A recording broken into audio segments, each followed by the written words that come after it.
Hello, everybody. This is Sunday Morning Marxist Forum. I actually didn't put up the introductory script, so I'll have to do this ad hoc. Uh, we're having a program today on the election, and 2 days to go. And I'm sure everybody's been bombarded with all the advertising, everything that's going on. But what we're going to try to do today is kind of give it a little different slant. I'm going to pick up where I left off uh, on September 28th. I'm going to repeat a little bit, but I'm going to be focusing today on mostly the international aspects of the crisis or what's going on behind the election. So with that, what I think I'm going to do is I'll start my screen share, and Raj, you can let me know if it's visible. Okay. Hold on.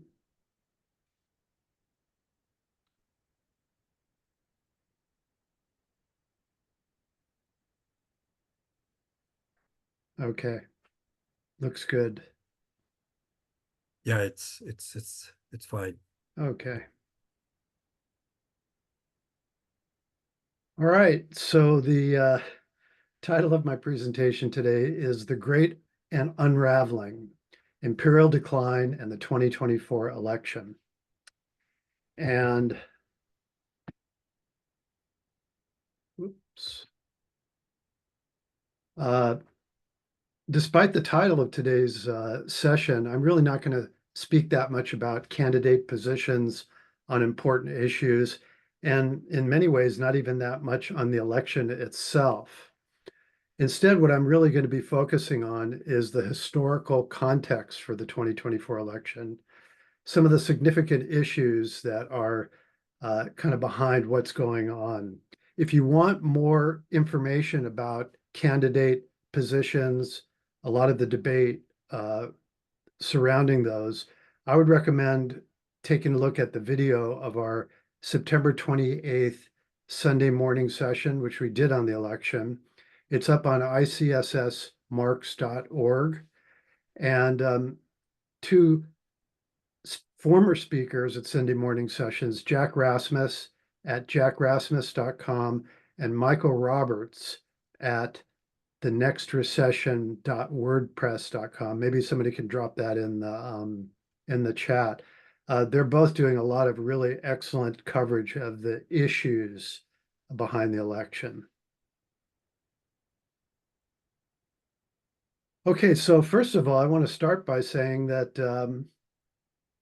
this election cycle is on tap to hold on a sec. Now I'm in the waiting room, I think. Okay, I'll get. This election campaign is on cycle 2024 to be the most expensive election in US history. The spending on total federal spending on the election is slated to reach almost $16 billion. It's an amazing amount of money. And despite the massive amounts of political advertising, media coverage, social media hype, staged managed candidate interviews, debates, PR stunts, and celebrity endorsements. This, by the way, these are some pretty, I thought these were some pretty comical pictures here. You got to give Trump credit with his garbage truck and his McDonald's appearance. It's really, he's quite a funny guy if he wasn't so serious. And then, of course, the celebrity endorsements are really getting pretty crazy with Kamala Harris on Saturday Night Live. Despite all of this noise, the $16 billion, what I would call a circus show, most of the back and forth between the candidates really consists of just repeating their usual talking points. In the meantime, very little of substance is really being said about what's going on in the US today, the distress of working people, by poor and working people that they're suffering today. I'm going to start out by talking a little bit about that. So if you look at the context for the election, what's going on in the US today, there's a great deal of anxiety, anger, and despair. Some of these numbers, these are things that I went over a little bit on September 28th. I'm going to repeat them here because I think they're really important. A big factor is that 63% of surveyed employees cannot cover a $500 expense, and 76% don't have enough savings to cover a month's worth of expenses. So a lot of people, and this is a survey that estimates this among working people in the US today, really living on the edge. There's over 500,000 family-related bankruptcies this past year, pretty much the last few years. In fact, 66.5% of all bankruptcies were tied to medical issues. And I would also note that this amount, 66%, was pretty much the same before the ACA was implemented and after the ACA was implemented. So the ACA has not really had that significant of an impact on the stress that people are feeling because of medical costs. Rents jumped over 30% between 2019 and 2023 in the wake of the COVID pandemic and lockdowns. Median home price in the US today is $500,000, which some of you who live in the San Francisco Bay Area might find startling because here it's something like $1 million. It's over $1 million.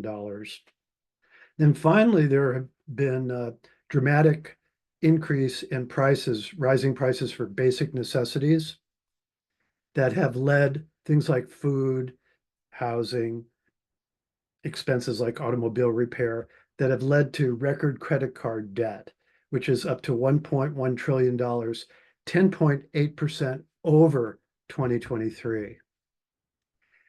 In fact, if you really look at what's going on in the US today, it's a very stressed society. It's a really wound up society.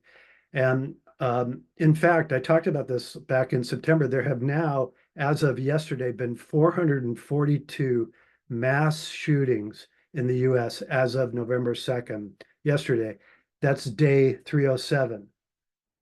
Yesterday was day 307 of the year. So that's more than one mass shooting a day taking place in the US. Mass shooting is defined, these numbers came from a website called the Gun Violence Archive, gunviolencearchive.org, that publishes these statistics. As of yesterday, 442.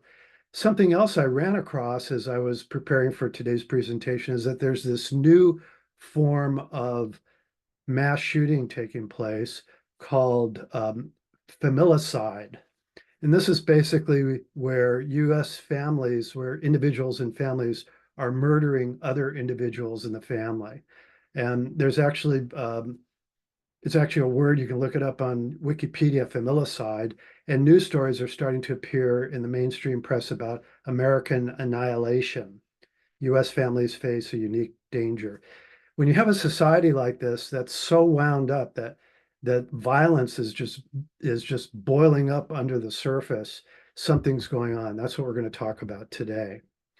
So that really the question is, how did we get here? And why are we here? Really, what's going on? Why are we here? And to answer this question, you really have to go back to the golden age of US capitalism, 1945 to 1973. And this is basically the post-Depression, post-war period.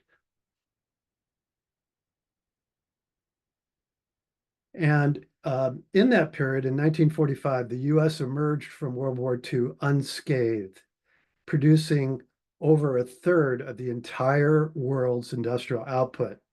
US exports dominated world trade. If you wanted something, if you needed something, machinery, pharmaceuticals, even agricultural exports, food, etc., United States was the place to go.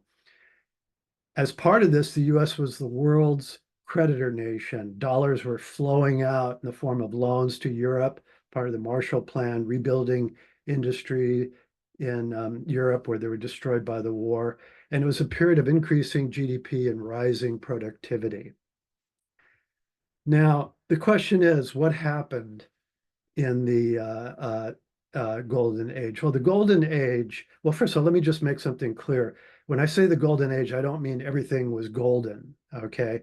We say the golden age, it's really a relative term. What it means is that capitalism was doing much better than it was doing in the period before, and even in many ways, better than it was doing in all previous periods here in the US. But clearly, many people, most people, not many people, most people were left behind in the golden age. We still had Jim Crow. We had terrible poverty uh, in in the U.S., Black families, segregation, working people still, even during the golden age of capitalism, lived week to week, month to month, renting apartments, buying food, really sort of getting by. But it was a period where things were going better than they had been going before in the Great Depression, and even before that. This all came to an end really in 1973 with the recession in 1973. In the wake of the OPEC oil crisis, the Great Society programs and the Vietnam War, we had a recession that unemployment, uh, the GDP, the gross domestic product, which is the measure of everything that's produced in the US in a given year, went down by 7%. And we also had the emergence of recession and inflation called stagflation, which has been back in the news in the recent days. The US began to run balance of trade and payments deficits. And in retrospect, if you look at it, 1973 marked the end of the golden age of post-war capitalism. Doesn't mean that things flipped overnight, but it definitely represented a historic and very significant change. Now, why did this take place? Well, I'm going to bring this plot up several times during the presentation, but profitability is the driver of a capitalist economy. It's the engine, profit making for capitalist enterprises. And if you look at the golden age, you had a rise in profitability up until about the early 1970s, and then suddenly a great decline in profitability that started around 1970. And this really was, in many ways, the underlying factor that had to do with the recession of 1973 and the beginning of the slowing down of the grinding down of U.S. capitalism in the post-war period. What followed in this post-war period was the age of neoliberalism, which started in the 1980s and really went through the 1990s and beyond. And this was marked as this was a response to the stagflation of the 1970s, where you had both recession and inflation. And there was sort of a turn back to what some people would call classical neoclassical economic theory, free market theory, less government intervention. Ronald Reagan, who was probably the main political figure that was promoting neoliberalism during that period, would get on TV and talk about intrusive governments and government isn't working. And there was a lot of dissatisfaction in the population. He was elected and then reelected in the 1980s.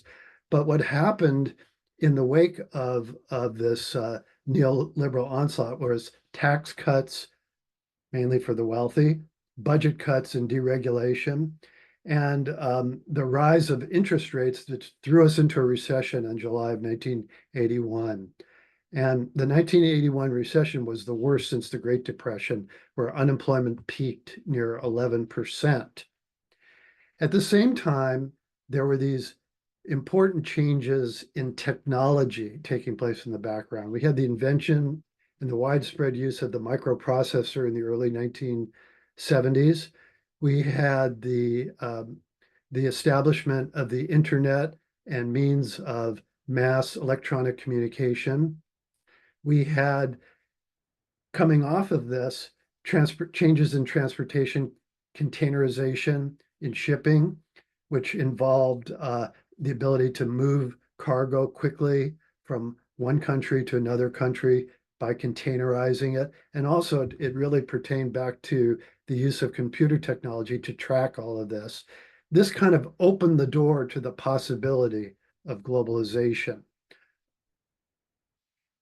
Now, what happened with globalization, or why did it happen? I think the first point I really want to make here is that it's been going on since the beginning of capitalism. In other words, capitalist enterprises were moving outside the country in seek of profit-making opportunities. And automation has been taking place from the very beginning of capitalism.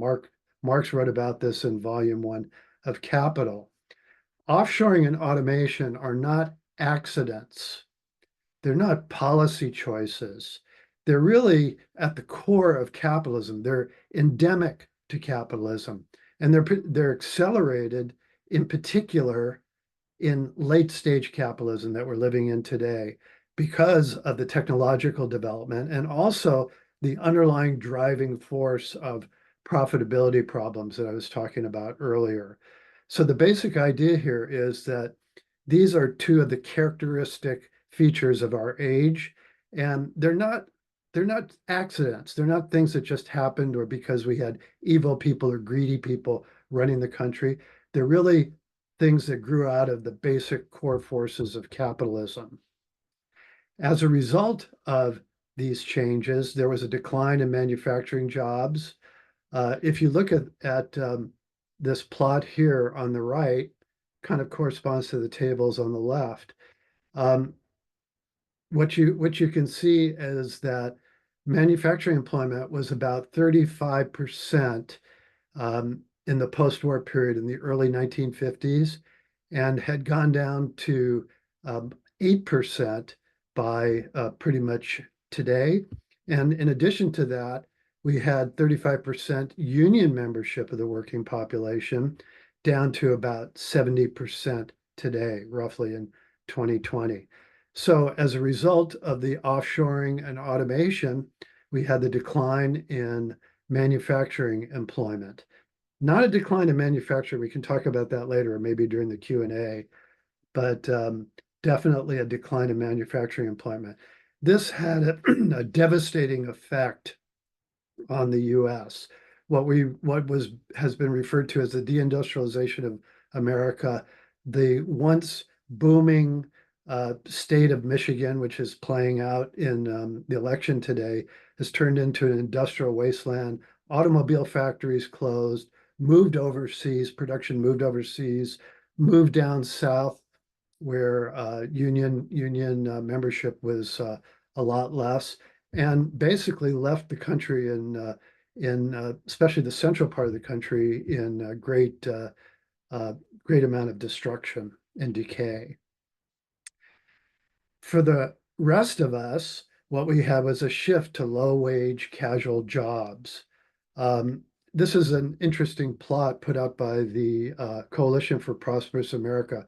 There's a job quality index, which measures the quality of jobs, which has to do whether the level of pay, whether they're casual or not, the level of benefits. And if you look at their measure, starting from around 1990, when this accelerated neoliberal period took off, down to today, the job quality index has pretty much been trending downward.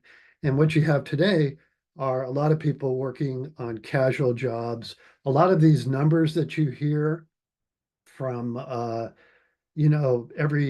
every month they release the employment figures. A lot of the jobs that have been created are low wage, casual, temporary, part-time jobs. This reflected in these numbers. Again, as a result of this, what you had was in the golden period, the real wage, which is the money wage adjusted for inflation, rose up until around 1970. And then starting there, it started to level off, and it's pretty much stayed the same from 1970 to today, 50 years of basically stagnant real wages for working people. Changes that followed 2000 to 2008. We had the demise of the Soviet Union and the Eastern Bloc, their collapse. We had China joining the World Trade Organization in 2001, which really accelerated the process of offshoring. A lot of jobs moved to China during that period, during the 2000s and 2010s. We had a banking crisis, which took place in 2008, 2009, a lot of which had to do with the deregulation that took place mostly during the Democratic administration. The Glass-Steagall Act was separated commercial banking from consumer banking, was taken apart, and was really the legal basis for the expansion, but really sort of a shift away from production into financial economic activities, which I'll talk about a little bit more in the beginning. And then finally, following that, we had the Obama bank bailout in 2009, which introduced the period, or started the period of QE, quantitative easing, and zero interest rate policies, where the government, the Federal Reserve, lowered the interest rate to zero and even negative, which made money available to large bank and corporate borrowers. And if you kind of go back to this profitability graphic that I showed earlier, graph that I showed earlier, you can see that the golden age, you had profitability going up, driving the quote unquote prosperity of the golden age. And then you had the drop off in profitability during the neoliberal period, the early neoliberal period. Then as neoliberal measures were put into place, austerity, attacks on unionization, offshoring, automation, you had a neoliberal recovery. And then if you sort of look at what was taking place in the 2000s up until today, we have a decline in profitability. What Michael Roberts, who has spoken at the library in the past, has described as the long depression. We'll get back to this. One of the big side effects of these changes was an increase in financialization in the economy. And this graph shows the GDP share that's produced by the financial industry. So remember, GDP is the measure of everything that's produced in the economy in a year, goods and services. It's a very unreliable and not a very meaningful measure, but it does kind of give you a sense of economic activity, a general sense of economic activity. And what you can see is that the financial industry really took off in the post-war period and has moved up pretty consistently since the period after the war, and in particular after 2000, with the advent of neoliberalism. We had accelerated globalization and financialization. We had offshoring or outsourcing to Asia, Latin America, Mexico. We had the emergence of these large asset management firms like BlackRock, and hedge funds like Bridgewater, Renaissance, and Two Sigma began to play a larger role in the economy. And you had in that period expanding debt and expanding financial parasitism.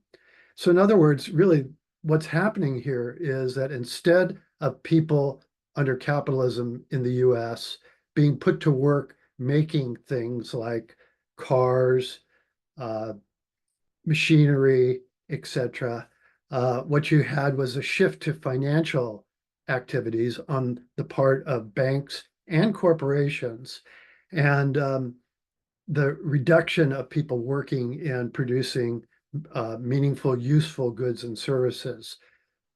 Along with this, you had the expansion of debt. We've got record personal, student, corporate and government debt. All areas of debt into the billions have been running up. We also have the penetration of parasitic finance everywhere in the economy. And one area in particular is housing, where you have companies like BlackRock buying up whole tracts of homes for sale and then engaging in speculation, pulling them off the market, and then reselling them at a higher price, contributing to the crisis of in housing that I talked about earlier. And again, Lenin talked about exactly this development in his book, Imperialism, the Highest Stage of Capitalism. He talked about the fact that capitalism reaches a certain stage of monopoly and that there's a melding together of industrial capital and finance capital, with the latter really dominating the economy and expanding outward and engaging in more and more parasitic activities. Today, we're living in a massive financial bubble. We could do a whole session on this, but I just put up one slide, which I think is pretty dramatic to give you an idea. There is a $1 quadrillion derivatives market today in the world, in the capitalist world. That is 1,000 times 10 to the 15th zeros, which I'll leave to Raj to see if I got this right. But $1 quadrillion in derivative tradings. And this is just one part of this massive financial bubble that's built on top of debt and all different types of speculation. And derivatives, I'm not going to get into it in any detail. Basically, it's a contract between two parties that's based on changes in the value of underlying assets. So, for example, the subprime mortgage market, where they bundled together all of these mortgages and then sold them and resold them in different layers in order to make profits. One quadrillion dollar market. And this is a bubble that's just waiting to be popped. Alan, Yeah. a quadrillion is 100 trillion. 100 trillion. Okay, that's another way to put it, right? So in terms of, there's a lot going on internationally. Now I'm going to shift for the second part of the presentation. I've been talking about domestic issues up until now, but now I'm going to be talking about international issues. And actually, this is really the core of my presentation today. I'm going to get into talking about some really important things that you don't hear about in the debate. In the election. Let me just mention that during the debates, nothing was said about, for example, BRICS or the trade deficits and things like that. All of the back and forth between Biden and Trump, and then Harris and Trump, nothing in terms of what's going on in the international sphere. So let's actually roll things back for a moment, back to the golden era of US capitalism. And coming out of World War II, the international aspect of what happened was the establishment of the Bretton Woods International Monetary System in 1944, where world leaders and economists got together in Bretton Woods before the end of the war, when it was clear that the Allied powers were going to win and that the Axis was going to be defeated, gathered in Bretton Woods, Vermont, and laid out this international monetary system. What happened there was that the US dollar replaced the British pound sterling, which had been the international reserve currency for 200 years prior to that. The US dollar replaced it. And this was really a reflection of the fact that what we talked about earlier, the US came out of the war unscathed and vastly dominant in the international capitalist system. In 1949, the US owned about 70% of the world's gold reserves, 22,000 tons. In Bretton Woods arrangement, the exchange rate of all world local currencies was fixed in relation to the US dollar. So the US dollar was sort of the base currency, and all the currencies of other countries in the world, the exchange rates were fixed according to their value in dollars. The dollar itself was fixed and redeemable at $35 per ounce of gold, which sounds laughable today, but this was actually the going price at the time. So the idea was that if you held gold, you could go to the Treasury, the US Treasury, and redeem it for 35 an ounce of gold, which was the equivalent of $35. International trade and payments, local currencies needed to be converted to US dollars in order to trade with each other. Because if you think about it, how would two countries trade with each other if they have different currencies? For example, Mexico and the United States, if they want to sell agricultural products, they can either arrange it individually, but in fact, what happened was that the dollar was used, even Mexico and China, two different countries, all international transactions took place in dollar currencies. The dollar was the international reserve currency. Well, what's the significance of that? Well, if you look at it, the US dollar since the Bretton Woods Agreement has been like a carnival script. If you go to a carnival, what you usually have to do is you have to go to a booth, sort of the organizer of the carnival, and exchange your currency, your money, for script or tickets. Then if you want to buy goods like food, or you want to play games, or you want to purchase a souvenir from the carnival, you don't pay in money. They don't accept currency. They take script. They only take script in order to carry out the exchange. Well, what ends up happening then is that the script issuer has the prerogative of printing script, just more and more script. And this sets up the possibility that script production can become unfettered and basically, well, we'll get to this in a moment as far as what happens. But the basic idea is that just like you have to buy script at a carnival to get the things that you want, in the international trading system after Bretton Woods, you had to get dollars, which served as the script for international transactions. So let me just go through this a little bit again, because it's not technical, but it's just you kind of have to see what's going on. If let's say that there's an importing country, they take their local currency and they first have to purchase dollars. Think of it in that way.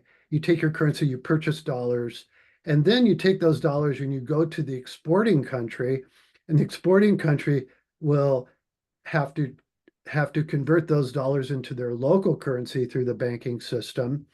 And they will then take goods that they produced and then ship them to the importing country.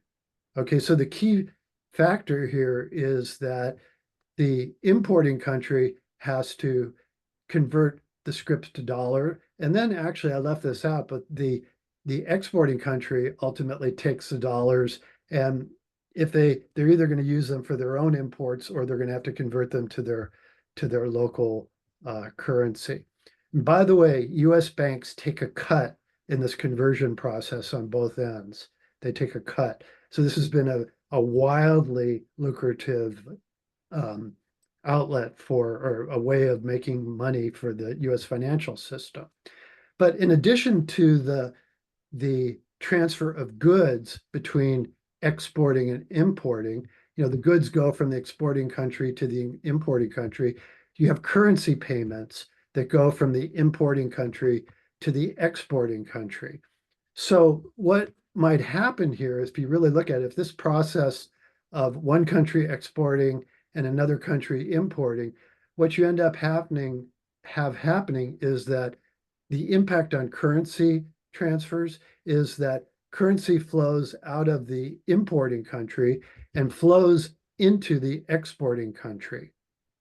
The local currency of the importing country ends up getting put out into supply, and the exporting country accumulates that.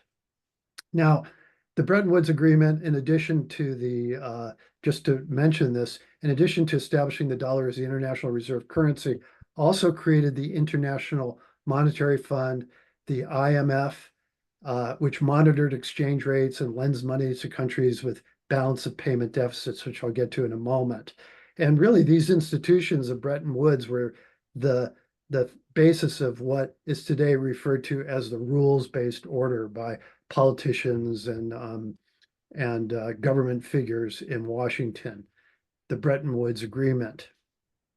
So let's just stop for a minute. And I just want to pull this up. This is actually a plot that I put. I hadn't seen it around, but I developed this myself.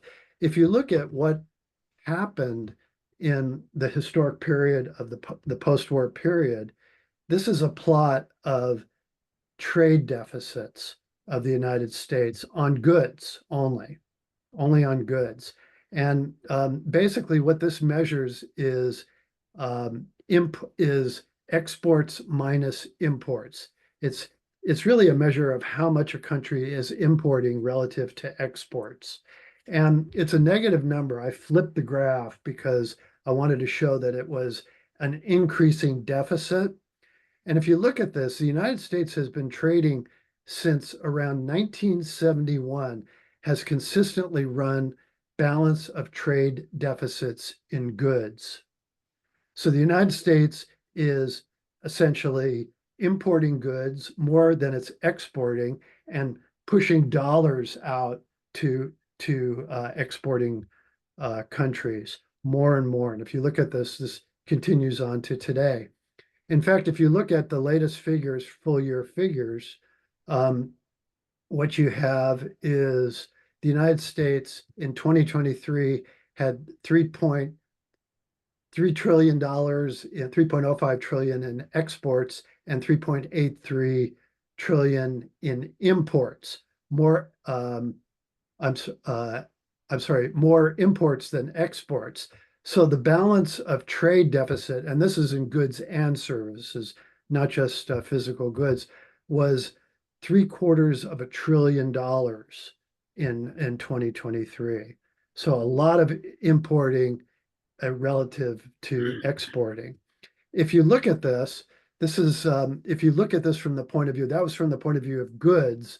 If you look at this from the point of view of currency flows or payment flows, the current account balance is used to measure this, which consists of the balance of trade for goods and services, which I just talked about, and the income flows between the US and other countries. So things like investment income, foreign aid, and remittances.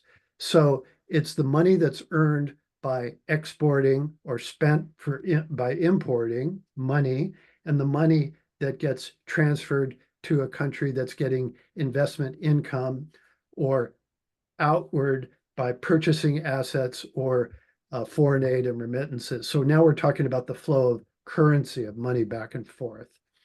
And if you look at this again, the US started running current account deficits in payments in 1971. In fact, the US current account balance was $818 billion in 2023, about the same as the deficit in trade in goods and services. Here's the same plot for current account payments deficits. If you look at it here, I think it's 1973 is the cutoff.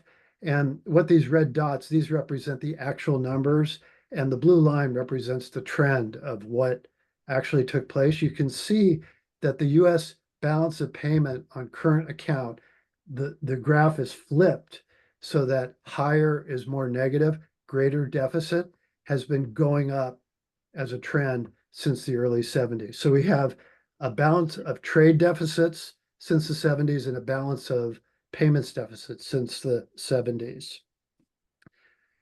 Really, what ended up happening as a result of this mainly is that the Bretton Woods system ended.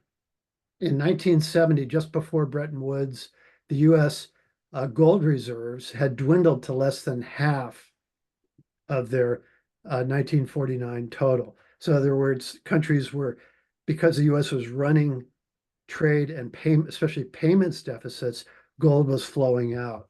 In 1971, Richard Nixon ended the exchange of dollars for gold. It was no longer convertible. The dollar became what's called a fiat currency.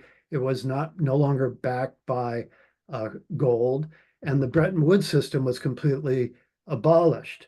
In 1974, another really significant development was that William Simon, the Treasury Secretary, arranged with Saudi Arabia to trade only in oil, only in US dollars, pegging the dollar to oil, creating the petrodollar. So let's think about this for a second. So the United States is running these payments and goods deficit. The dollar is no longer convertible to gold, so they can't cash in for gold. But the dollar is still the international reserve currency. Well, how does this affect different countries? If you look at this, countries running trade surpluses, such as Germany, Japan, and China, where they're exporting goods and receiving currency in exchange, they receive dollars from the US in exchange for their exported goods. These countries then take these dollars and they purchase US Treasury securities, which are essentially an interest-bearing loan back to the US government. So the US Treasury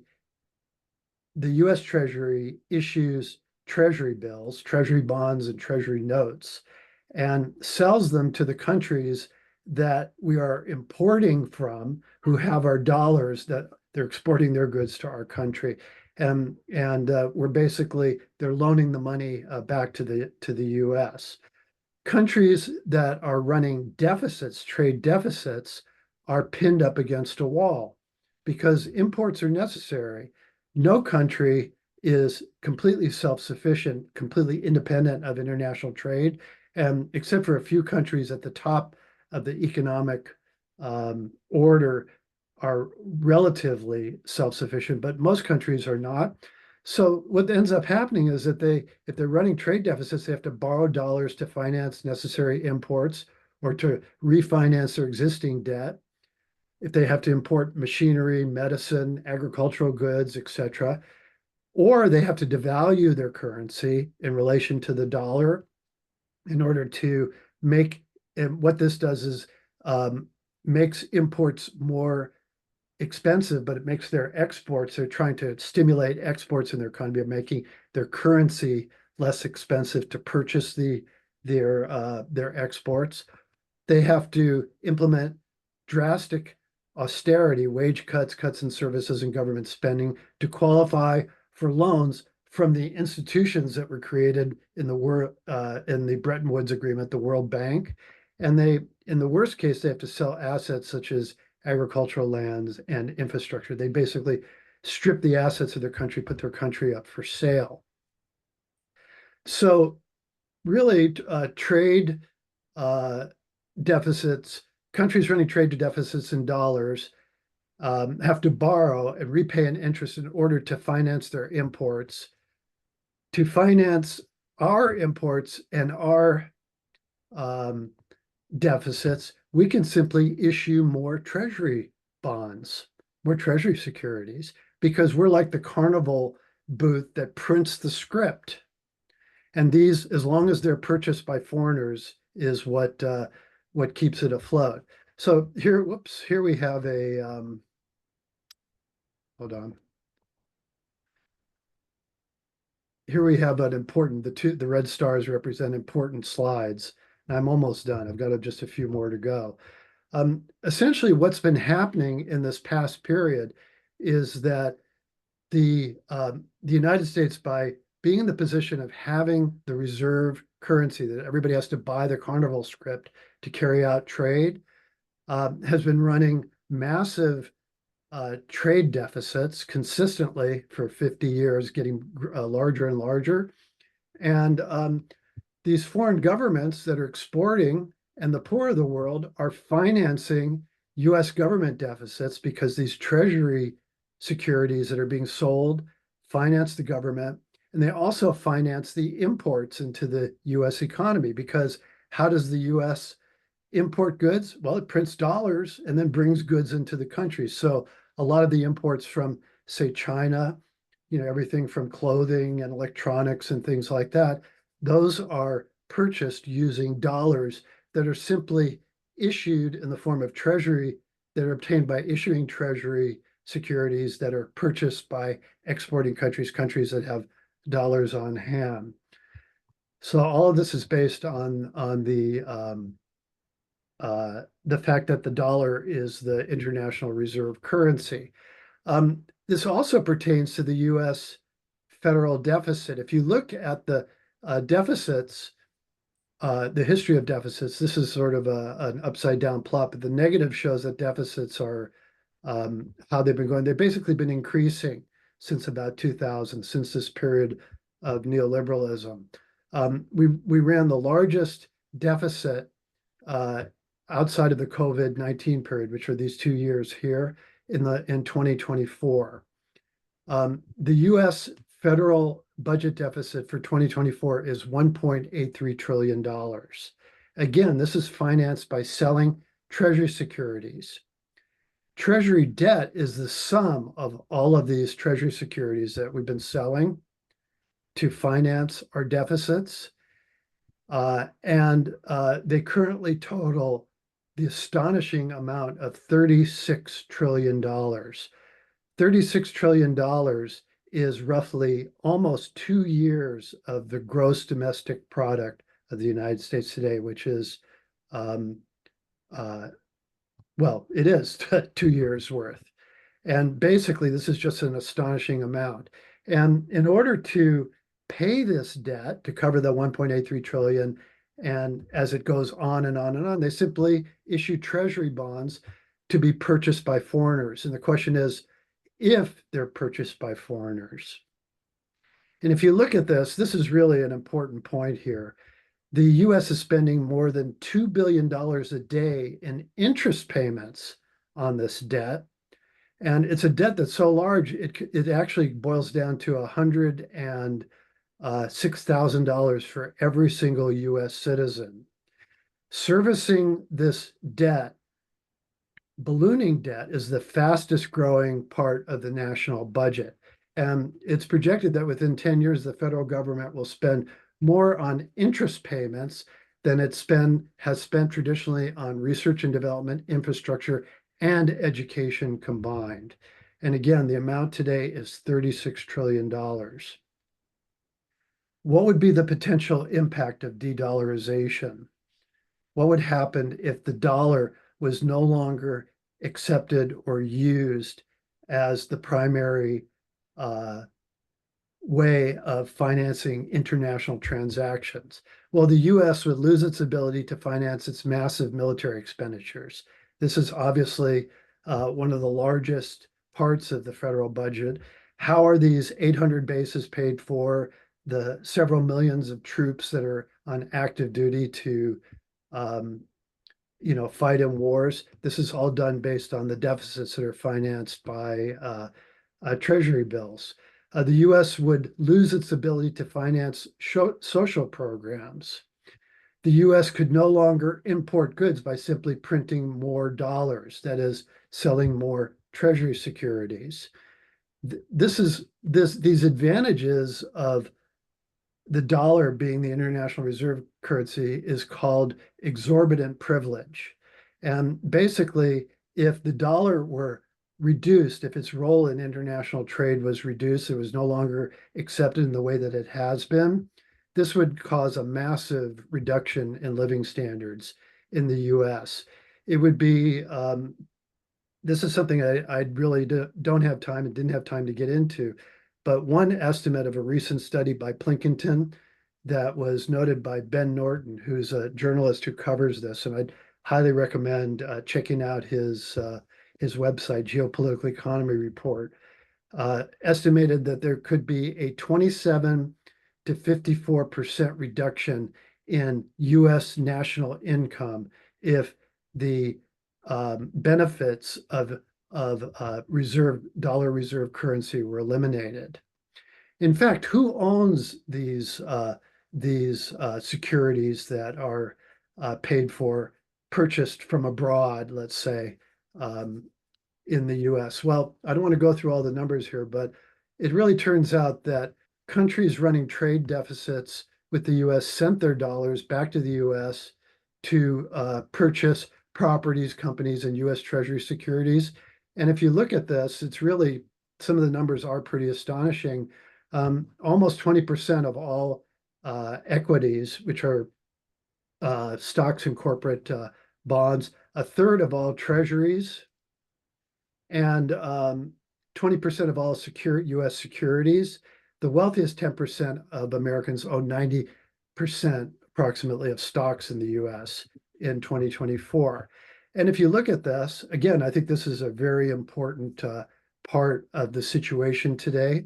What we've had is a massive run up in asset prices. In other words, this is a plot of the S&P 500, and it shows that it's an ever increasing value of all of the stocks that are sold in the US today. And in particular, since the early 2000s, they've been going up quite a bit. A lot of this has to do with foreign elites coming to the US and buying stocks. It also has to do with quantitative easing and financialization, because with zero interest rates, a lot of what companies do is they borrow money at low interest rates and then repurchase or purchase their own stock, which drives up their stock prices and values. So we've had this massive asset inflation that's taken place. Also, the Trump tax cuts contributed to this greatly, as companies took the money and then basically put it into the stock market, not into productive investment.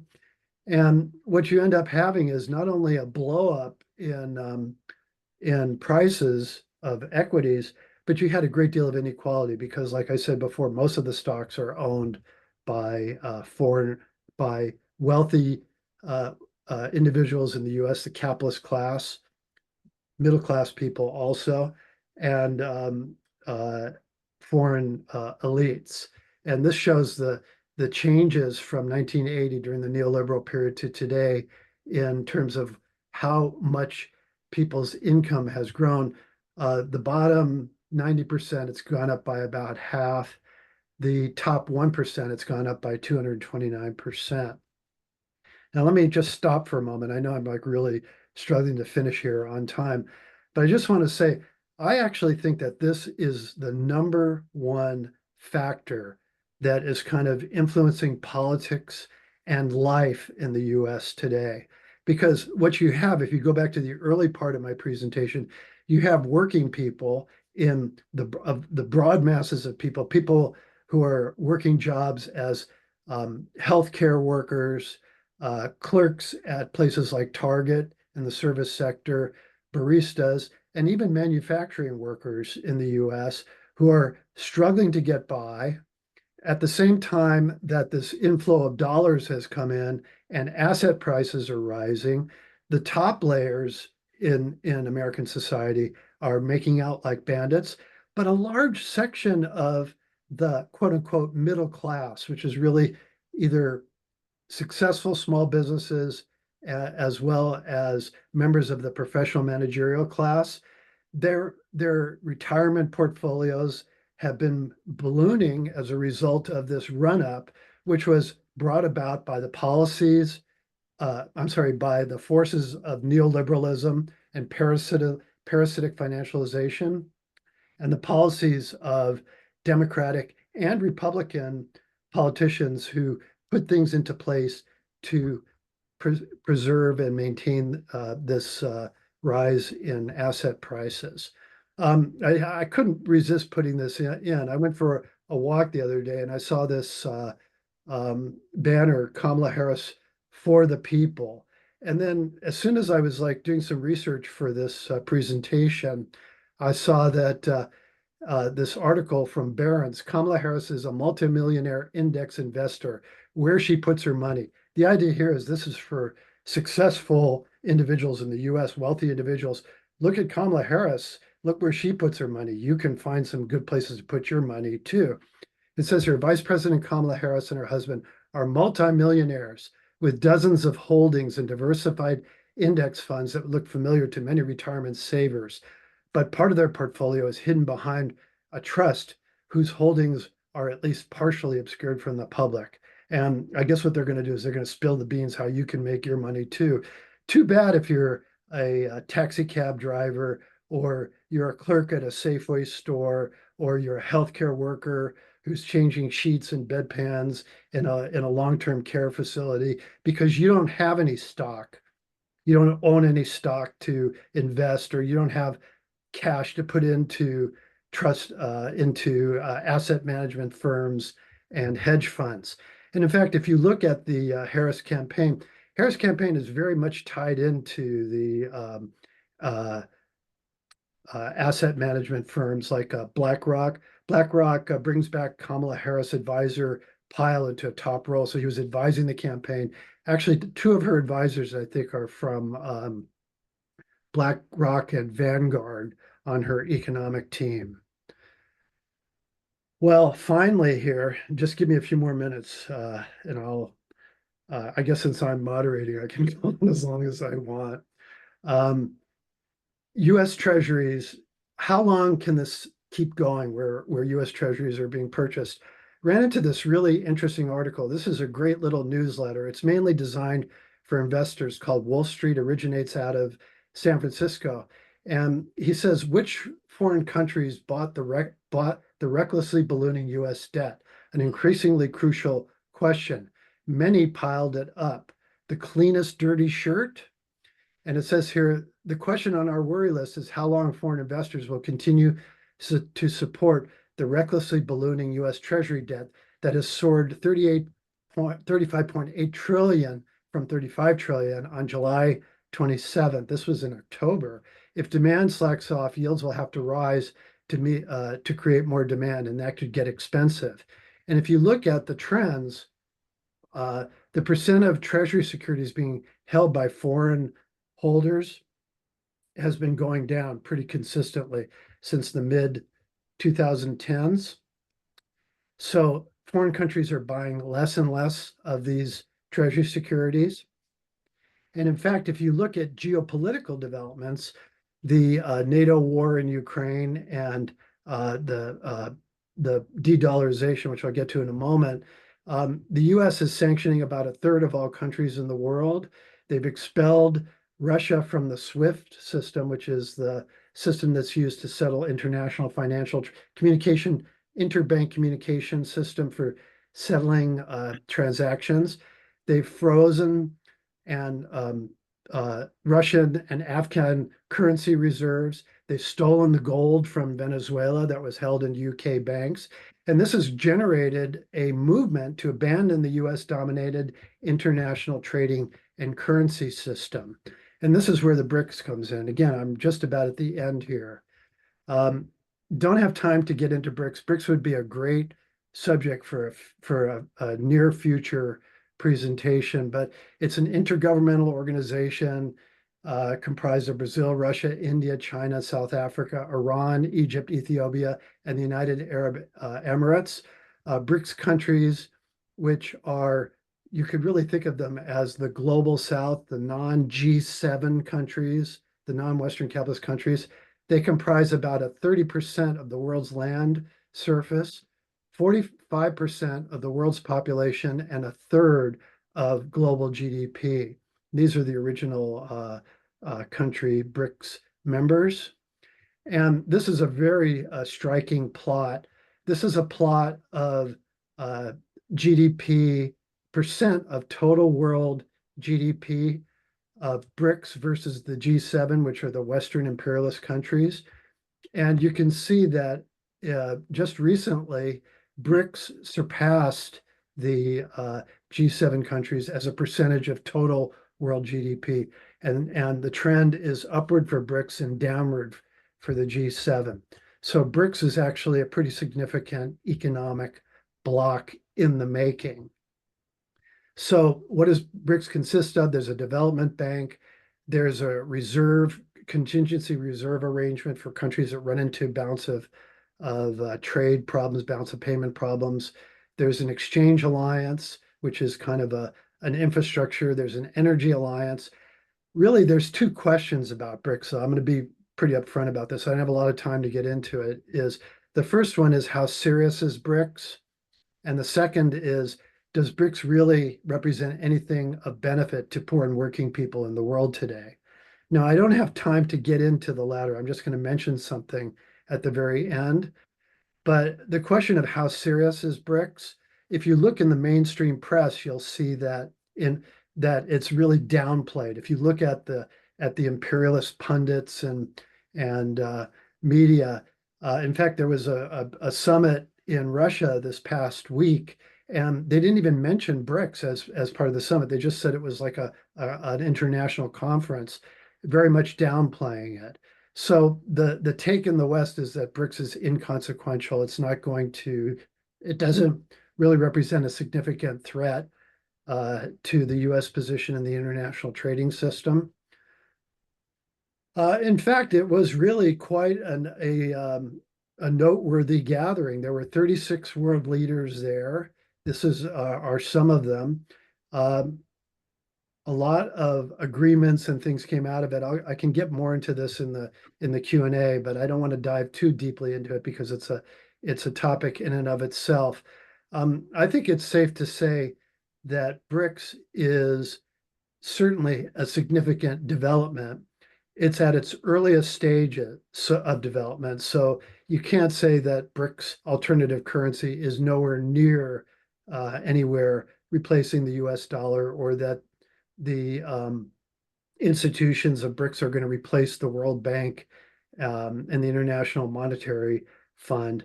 But it's sort of the beginning of a movement that I would say is quite inevitable and quite significant. As far as what's the significance, again, I don't want to get too much in this, but I want to finish this with a quote from none other than Joseph Stalin. Okay, if we're going to consider BRICS, which is an alliance of capitalist countries, you have to ask, is it really of any significance to working people? And I just want to read this one quote, which really comes to my mind when I'm trying to evaluate BRICS. It says, the revolutionary character of a national movement under the conditions of imperialist oppression does not presuppose the existence of proletarian elements in the movement, the existence of a revolutionary or Republican program of the movement, the existence of a democratic basis of the movement. And then he goes on with the famous example, the struggle that the Emir of Afghanistan, remember this was in the 1920s, is waging for the independence of Afghanistan is objectively a revolutionary struggle, despite the monarchist views of the Emir and his associates, for it weakens, disintegrates, and undermines imperialism. Very important. If you are going to evaluate BRICS, keep that in your mind and don't look at it as sort of this flawless coalition. Finally, conclusion. Let me just lay out a few things here.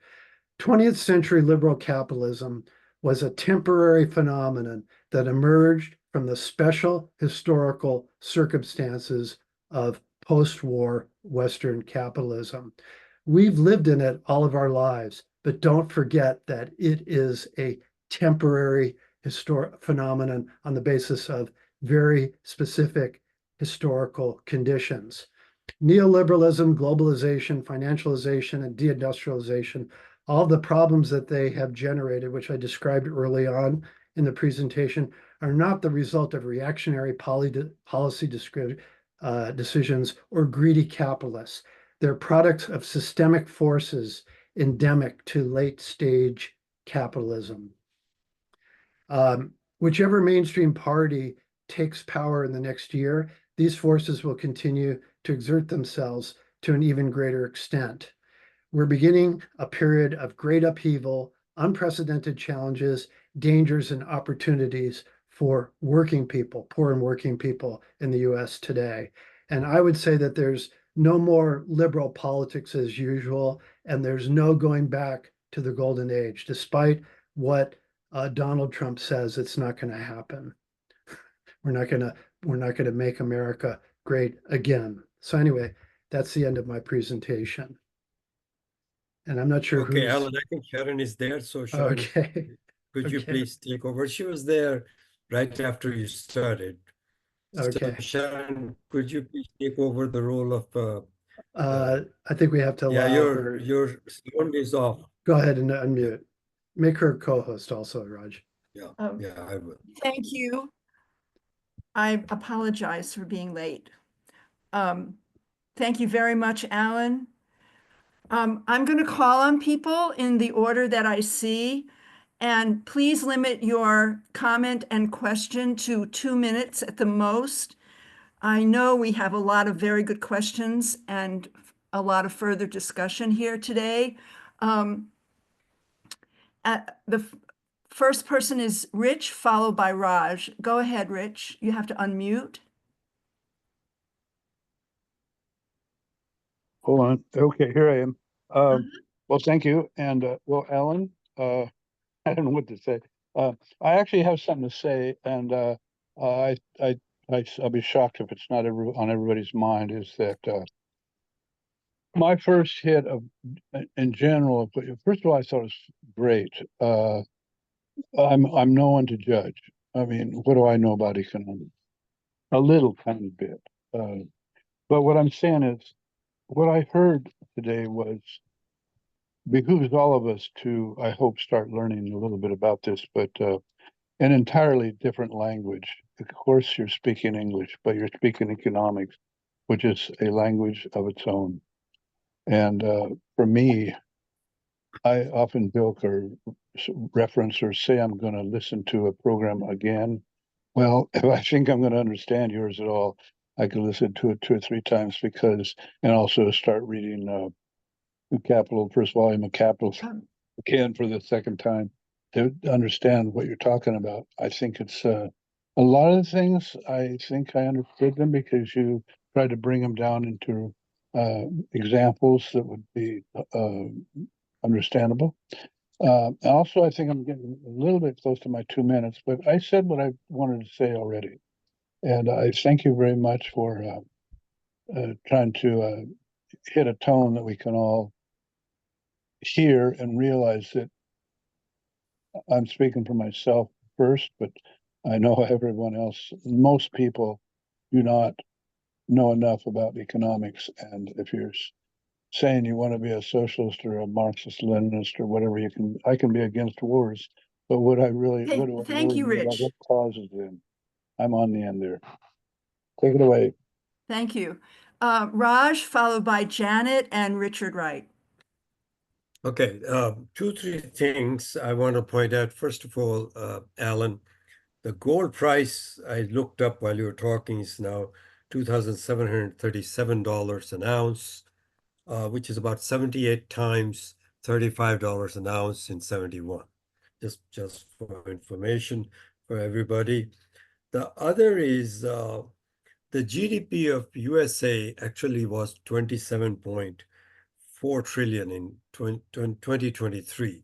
So it's not your sovereign debt is 36 trillion is not double, Yeah. but it is 1 1/3 times more, which is significant, but it's not double. So the the other thing I want to say here is that BRICS is criticized by left-wing communists and Trotskyists and many people as insignificant, or if it's capitalist, what is working class to do with it? We have no dog in this fight, so to speak.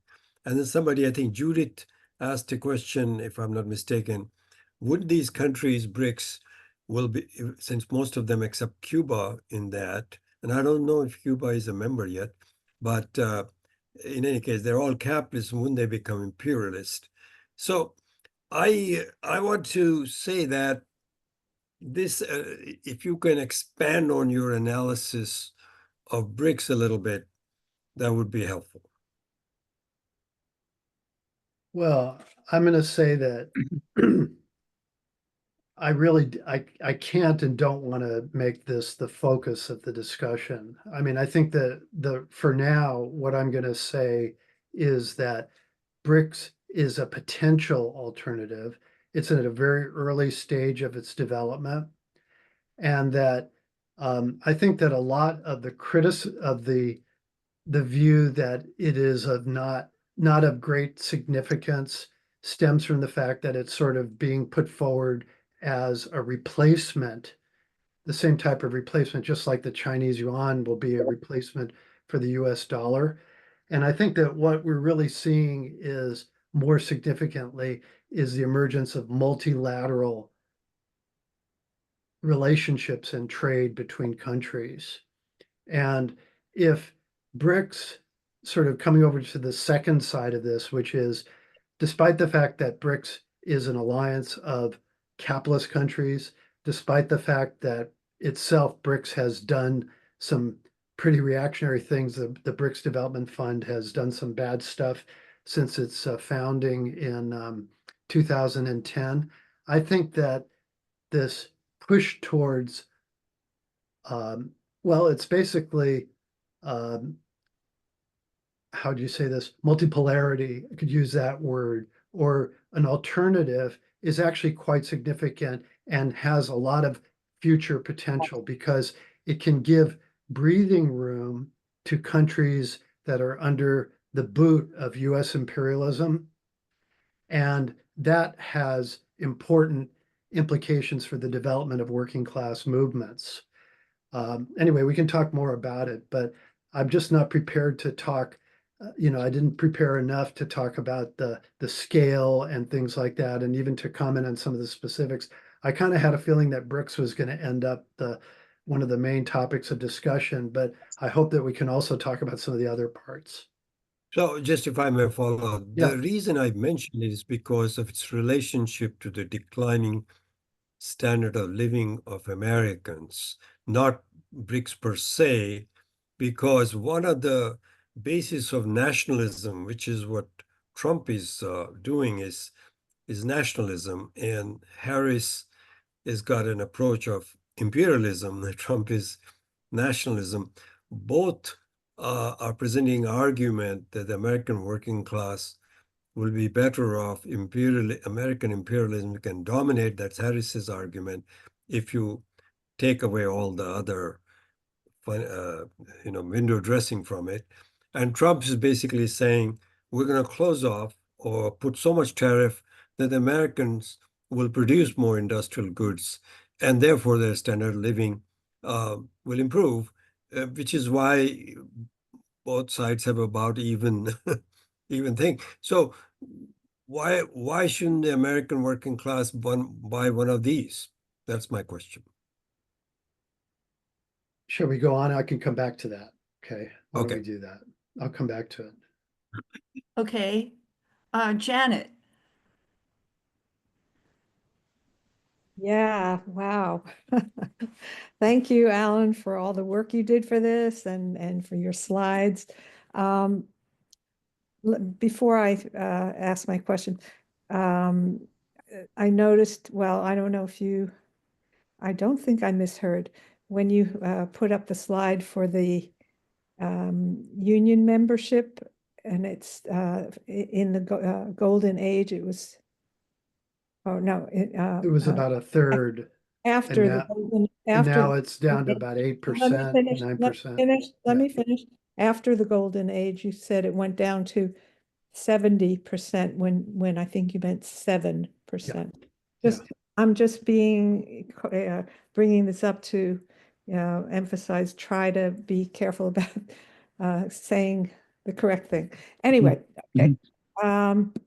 So, and this kind of stuff always makes my eyes roll back. And I'm not sure if you covered this in your money flow description, but what happens when US Treasury bonds mature and are cashed in? What happens if foreign countries that purchase US Treasury bonds decide to cash them in early? And doesn't China own a major amount of US Treasury bonds?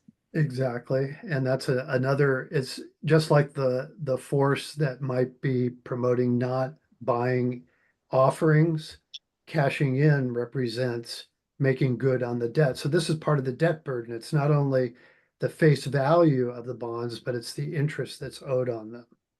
So it's Right. actually, yeah.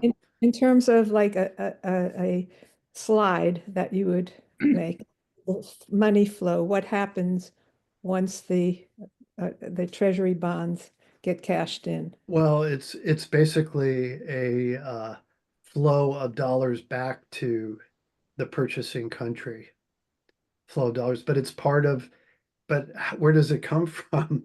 Where does the government get it? It's from refinancing the debt. So it's like a Ponzi scheme at this point. Okay, It's a thanks. mess. It's a mess, and it's going to be.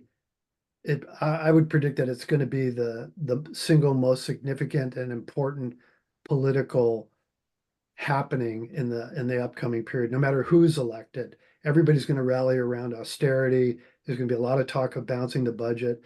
Um, some of you may not know this, but Barack Obama, his political career, he was part of the Hamilton Project, which was a Democratic project, which were basically budget, uh, people who are pushing to balance the budget. So this is going to be a big issue, and it's not going to be solved easily. Thank you, Janet. Richard, right, go ahead, please. Oh, thank you, Alan. It was a good presentation. As a fellow economist, of course, I have some quibbles. But I was wondering if, well, first off, to answer Janet's question, my understanding is that there's been an outflow of Treasury investment in Treasury, U.S. Treasury in particular, securities, especially amongst the non-aligned parties. So I think you might want to look into that a little bit more. But the real questions I had was this, or two questions.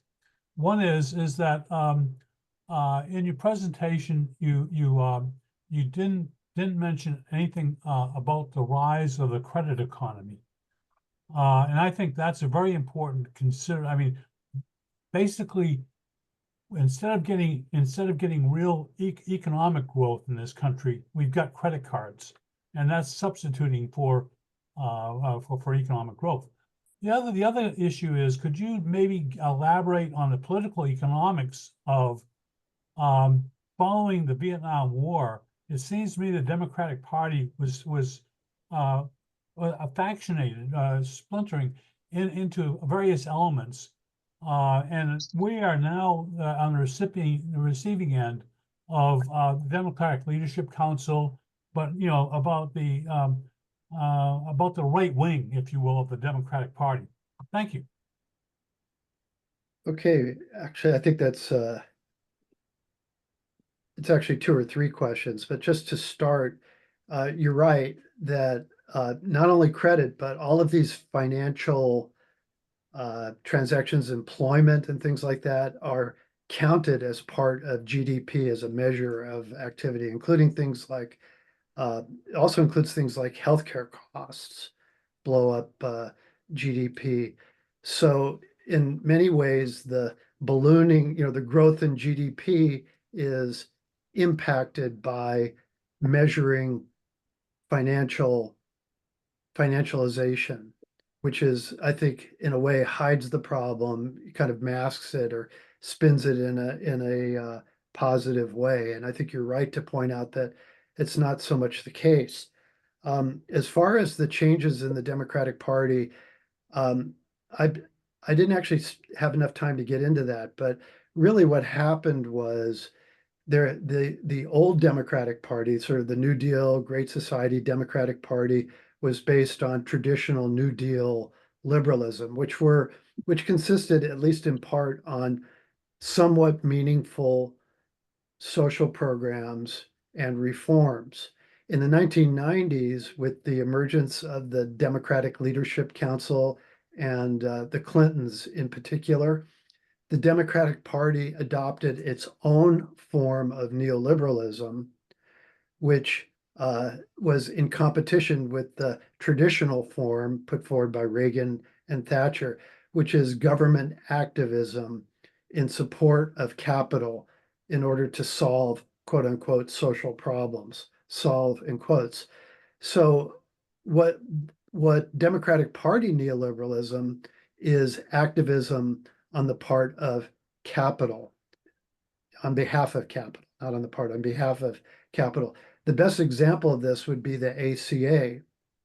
So instead of replacing the insurance companies with a government-run reimbursement program, Biden and the Democrats came to the rescue of the insurance companies and the healthcare industry who were, donating to their campaigns quite remarkably, and put into place an institutional structure that funnels dollars to the insurance companies and holds off Medicare for all, but at the same time, as I mentioned, has really not fundamentally solved the problem. It's sort of, this is the corporate or the capitalist way of solving problems.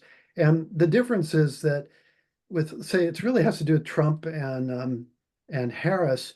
Trump will just sort of, the Republicans sort of ignore the healthcare issue, although they've kind of embraced the ACA sort of underhandedly by not, revoking it all, supporting revocation altogether. But they don't really offer any explicit government solution, whereas the Democrats offer a solution on behalf of capital, but it's also a solution that doesn't really solve the problem. Not only does it not solve the problem, but it creates new problems. So those would be my two responses. Next is Jean, followed by Citizen One, followed by David. Go ahead, Jean. Okay, well, thank you, Alan. I am wowed and impressed. And I have to say that there was a great presentation, extremely well documented, and I'm but not sure I fully understand your argument, and so I'm not sure whether I agree with you or not, but I will certainly ponder this in the next few days or weeks or months or whatever. But so again, thank you for this. But the other thing is, the documents you provided is basically saying, well, almost saying that it doesn't make any difference who's elected. Things are going to be bad one way or the other. And I would disagree with you on this, is that there's a lot at stake on this election, not just the kinds of things you talk about, but women's reproductive rights, gay rights, union rights, which we're all very concerned about. And so, I know, I've already voted. I have my Kamala Harris cup here, as usual. So I'm just wondering, you haven't given us much advice on how we should vote or what you think is the stakes in this election over and above the economic ones. And I know, by next week, next Sunday, we will know the results. And I gather we haven't decided on our topic for next week, but I guess we will be maybe commiserating on the results of the election. We'll see, or rejoicing one way or the other. But those are my comments, and any response you care to make. I'd be interested. Well, I'll make a prediction that we will be commiserating no matter who's elected. So, I think that the underlying assumption and the point of my presentation was that a lot of what's going on in the electoral arena, the $16 billion electoral arena, which is really an astonishing amount of money, really kind of says a lot about whose interests are being represented in the election and how it's all playing out.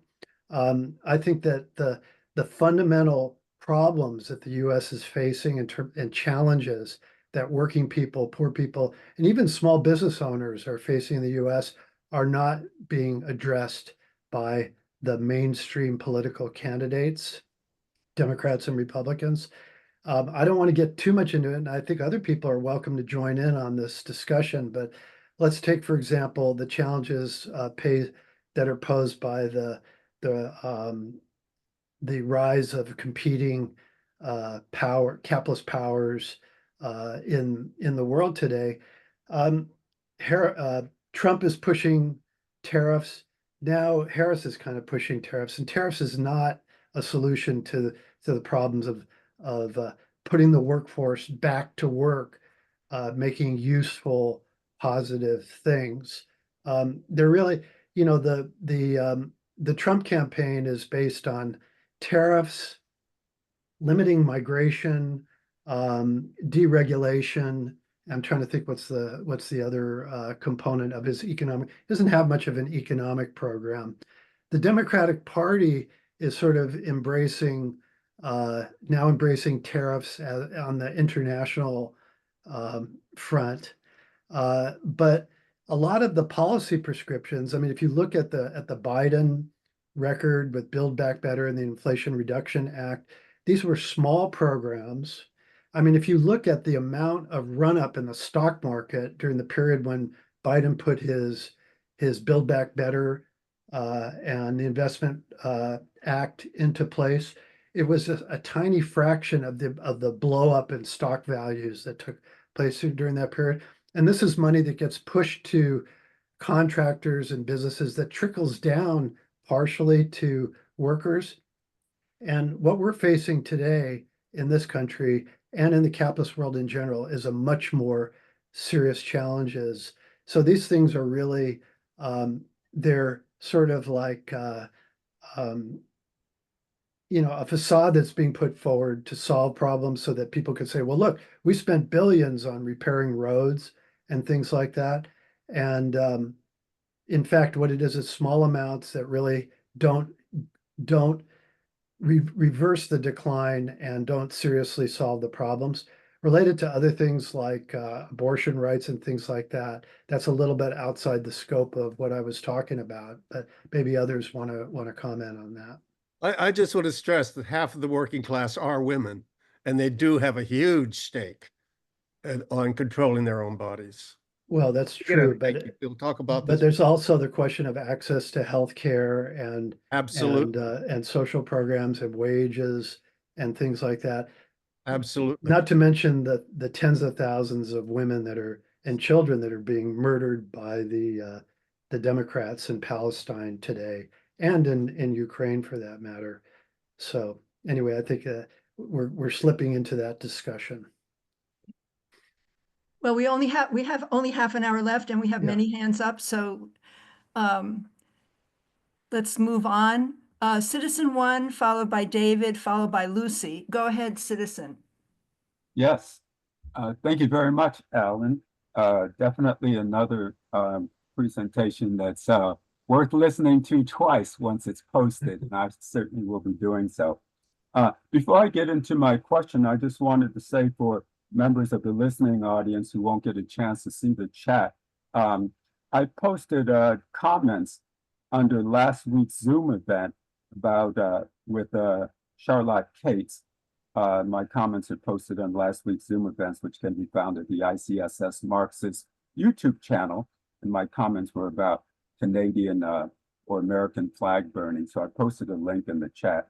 I just wanted to say with regard to that, in fact, if I secretly worked for the FBI, the local police, or the Zionists, I'd secretly make sure that any leftist Canadian or American flag burners in Canada or the US were secretly always supplied with enough flags, matches, and gasoline. And I'd have my secret agent provocateur in the group say, hey, we got to burn a flag at the next event too. I just wanted to say, with regard to Kamala Harris, Eugene, I respect what you say, but my feelings about Kamala Harris, which I text to a Black journalist friend of mine, just another neoliberal, whoops, I lost it. But just another neoliberal, corporatist, trillion-dollar militarist, imperialist, warmonger, free speech attacking, and now neo-Cold War blank check pro-Zionist genocide supporting Democrat as the only, quote, viable alternative is nothing to cheer and celebrate.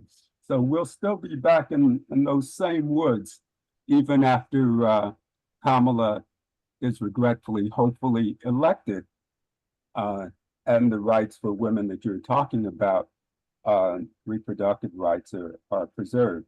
I think Allan or somebody said something about what I call the so-called Affordable Care Act isn't affordable or just barely affordable for many people, and that Obama didn't end corporate control of the healthcare system, but he mandated it.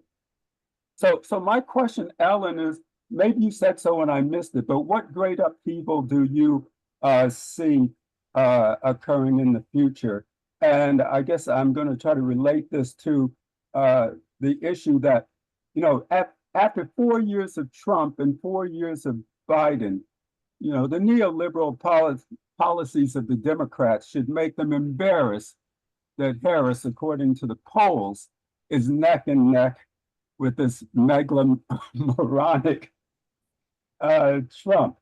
So you might want to throw in something about that. And I guess I want to specifically ask, all the U.S. wars being put on the U.S. credit card, and what would you see as the effect on that on the U.S.'s future, especially with regard to the working class, and maybe related to what you alluded to as a great upheaval to come. So I hope that was Thank you. understandable. That's more than one question, but Allan, can go ahead with that. Thank you so much. Okay. Thank you. Yeah, thank you for your comments and question. Boy, I'll tell you, I think you've really raised the, as we used to say, the $64,000 question. You know, I'm old enough to remember the beginning of the neoliberal period, when many of us who at that time were Marxists, communists, etc., saw the incredible decline, the deindustrialization and the attacks on the working class, and really believed that this was going to promote a response that would sort of lead to a rebirth of a revival of the working class movement of the 1930s. I think you're asking the money question here. How is this going to play out in the future? And unfortunately, I don't have a crystal ball to answer that question. I will say that as people get pinned up against a wall, that there is going to be a response. There's already responses taking place in European countries and other countries around the world, where these policies of sort of aggressive neoliberalism are forcing people to take to the streets and fight back and organize. I think that we're still at a pretty early stage of that. And I'm actually interested in what others have to say about that. I would say this is a bigger political question, that right now the resistance that's taking place, some people may disagree with this, but the place where this is being resisted is in Russia, Iran, Palestine, even in China and other countries, Venezuela, that are standing up. And I think that what's happening is that as this sort of IV, intravenous line of financialized credit running into the imperialist Frankenstein gets pinched off, as it is being slowly pinched off, that this is going to cause contradictions to intensify. Also, war is a possibility. But I think that the difference between the 1980s and today is that there was a lot more wiggle room on the part of the imperialist class, the capitalist class.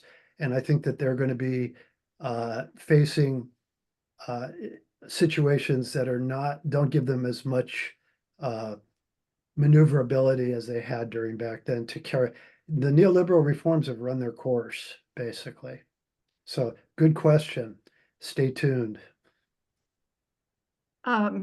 David, followed by Lucy. Yes, thanks a lot. I really appreciated your presentation. And I'd like to ask you, How is this going to affect those of us on Social Security? Not that many people here are on Social Security, but how would it affect us?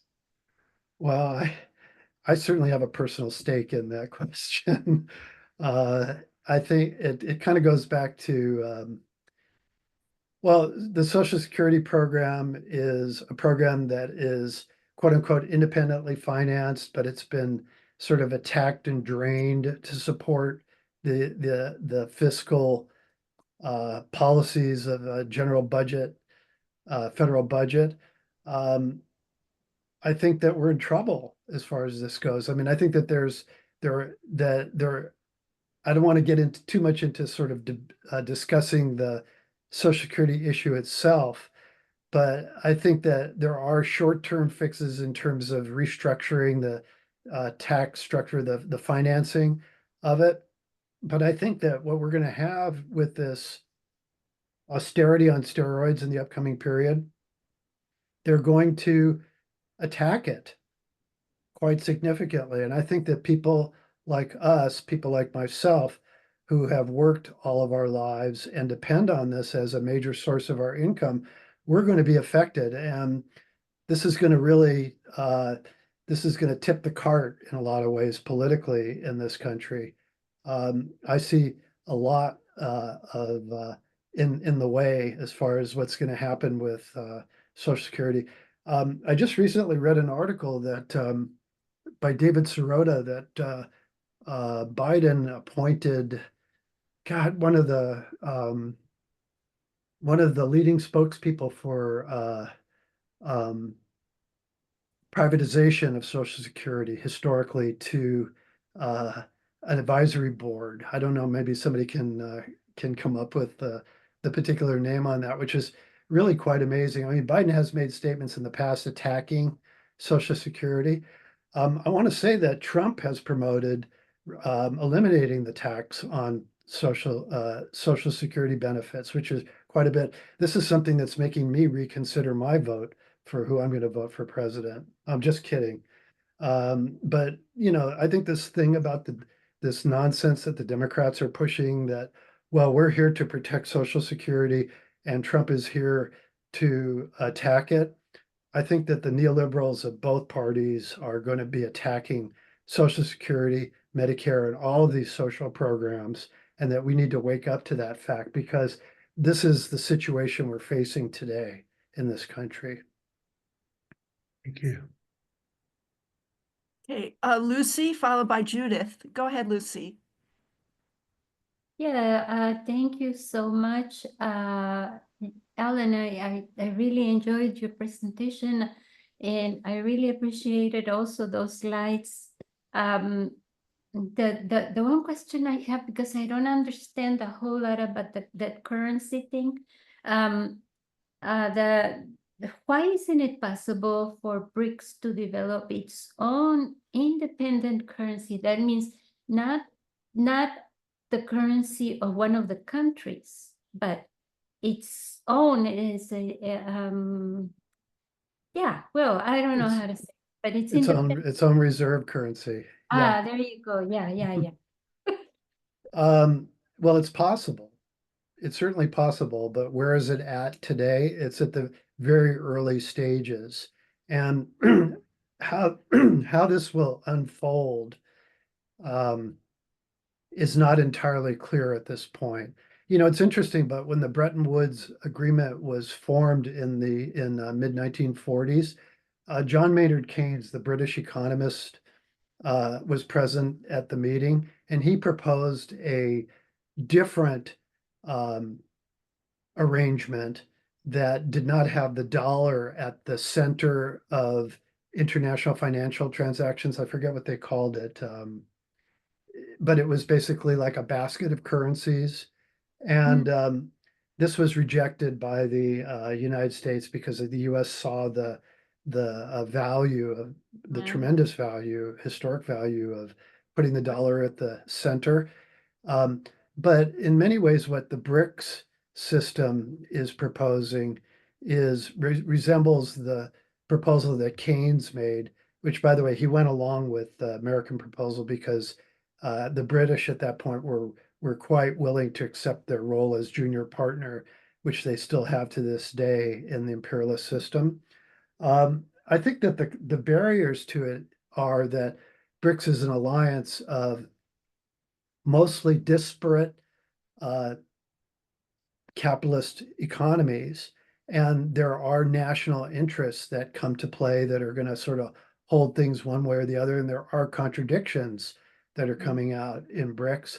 So I think that that represents a barrier.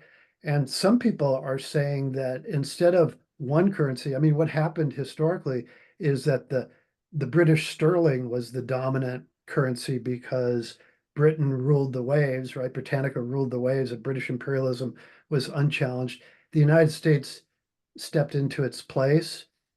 Certainly, you could say today that China could step into the place of the United States in terms of being an economic power, although we're a long ways away from that.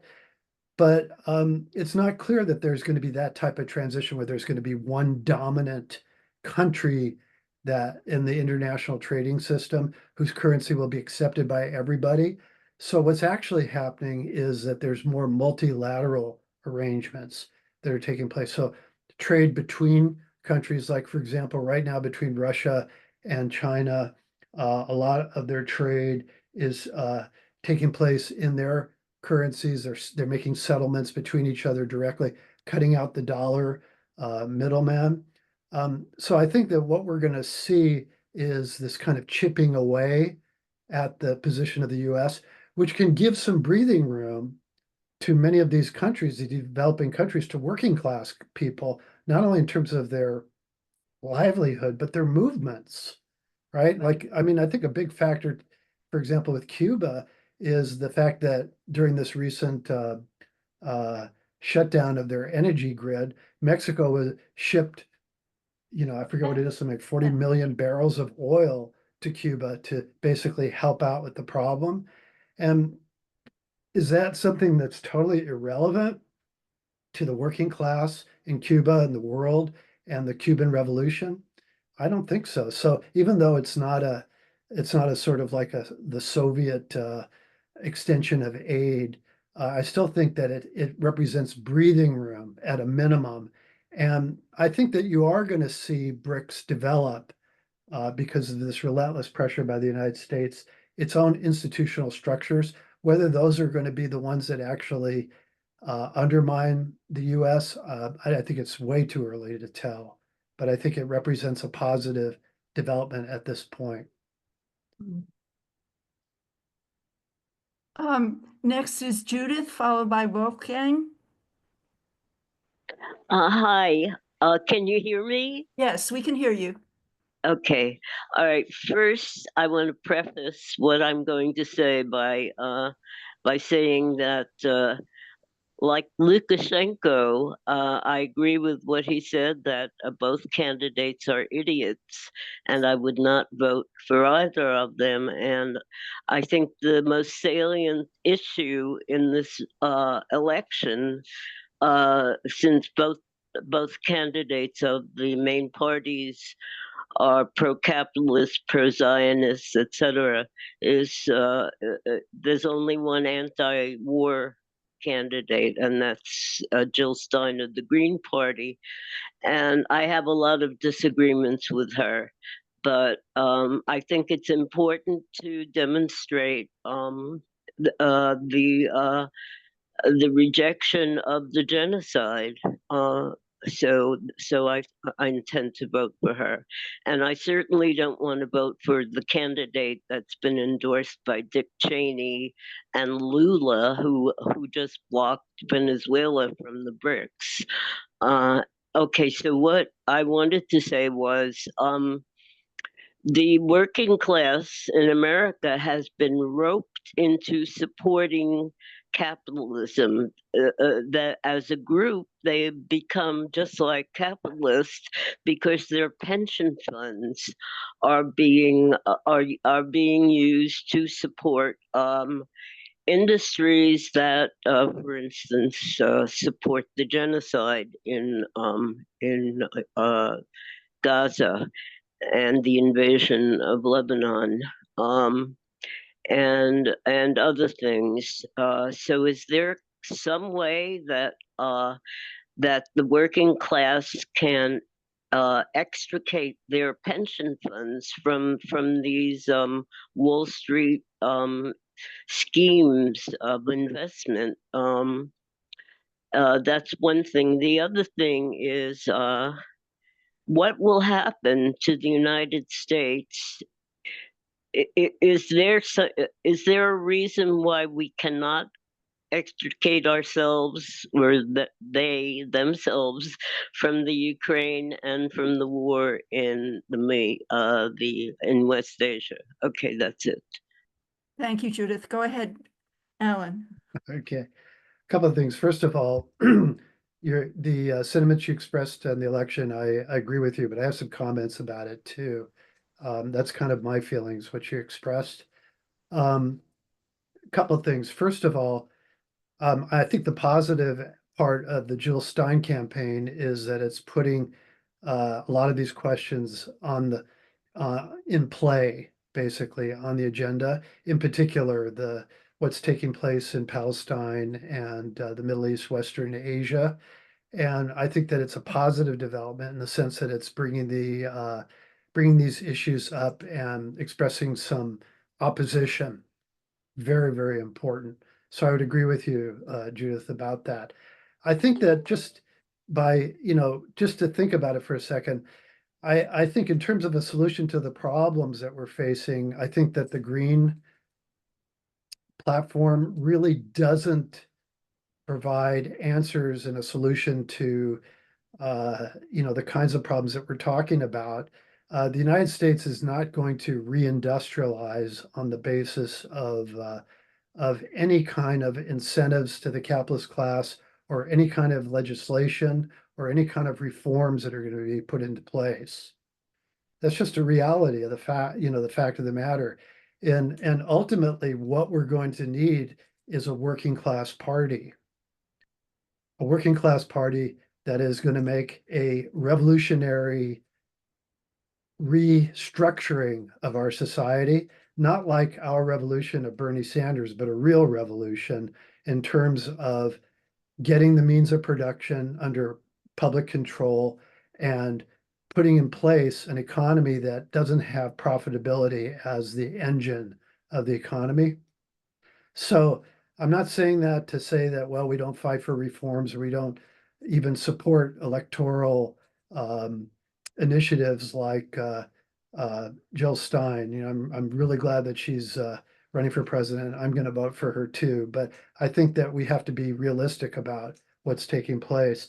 As far as the pension plans, that's a whole other big question. You might have noticed on the slides, I flashed by it pretty quickly. I don't remember the percentage, but pension plans, U.S. Pension plans are very highly invested in U.S. equities. So in a sense, they have a stake in the preservation of the imperialist order, and the trade union bureaucracy in this country is tied into that too. Now, does that mean that the working class is sort of on the side of imperialism?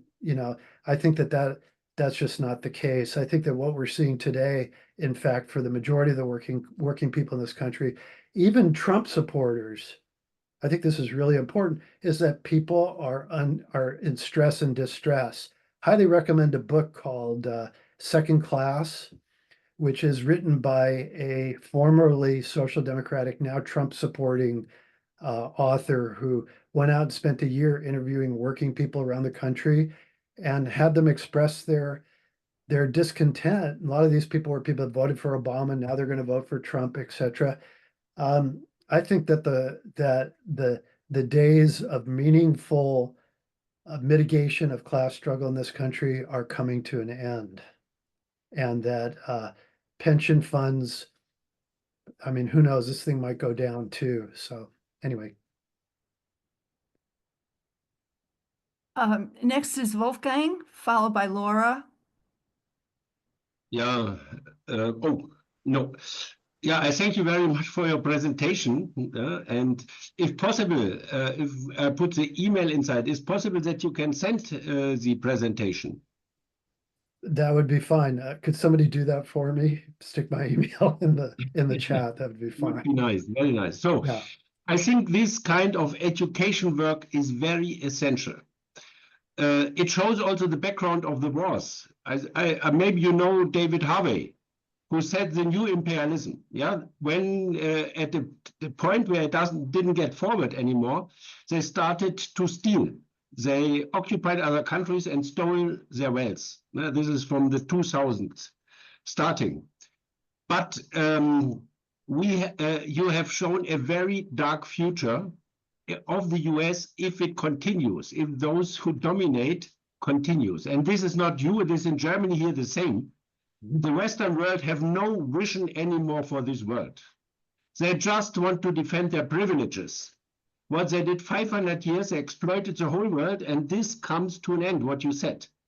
Because the countries get more and more self-confident, they get organized, and they will not let it go through. And especially with the thing in Palestine, where everyone says, all what they are talking about, democracy and human rights, is nothing. They are killers. These are our elites, but they will not change. They are in their networks inside. I don't think they will change it. So we need really a strong mass movement, but this is not easy. We know when the social living conditions are going down for the people.